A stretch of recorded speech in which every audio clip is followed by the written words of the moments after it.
We're outside Dundas Station. You can see the elevator, of course, that goes down to the station itself. It's all part of the push by the TTC to be fully accessible by 2025. It's mandated by the province. Now, they thought on the Line 1 extension, those 6 stops, that they were ahead of the game, but it appears maybe they aren't. One accessibility advocate has some issues with some of the designs. David Lepofsky, who is legally blind, says it shows the need for the province to strengthen its Accessibilities Act, and his group has been pushing for the party leaders to commit to that, and he even has them ranked.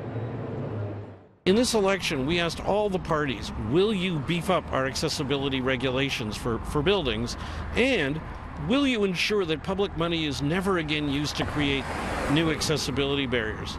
The Greens said yes and yes, so did the NDP. The Liberals promised again to ensure they wouldn't create new barriers to public money, but they just did it. That's what's in this video.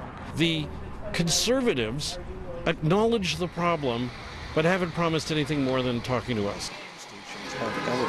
But we found problems here too. The video Lepofsky is talking about is the one the Accessibility for Ontarians with Disabilities Act Alliance produced.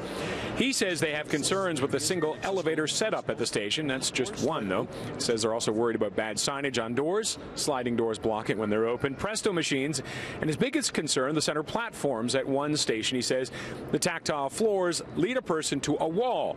But Brad Ross of the TTC says there is a reason for that. It's so people can then use the wall as a shoreline, as it's known. It's a guide for them. As for the second elevator, Ross says in the original design process a decade or so ago, that wasn't even considered a necessity. He says they are always open, though, to improving their facilities.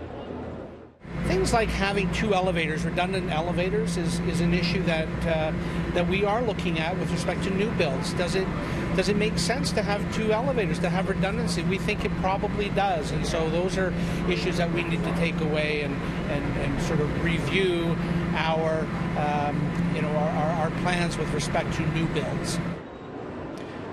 Now, retrofitting elevators at the stations isn't cheap. Sometimes it can cost $10 million, if not more than that. Now, Lepofsky says they continue to go after the politicians. If you're looking for more info on them, you can always follow them on their website. And also, they have the hashtag Disability Vote Counts. And City News, of course, will have extensive coverage all night on election night on TV and also on our website, citynews.ca/cityvote.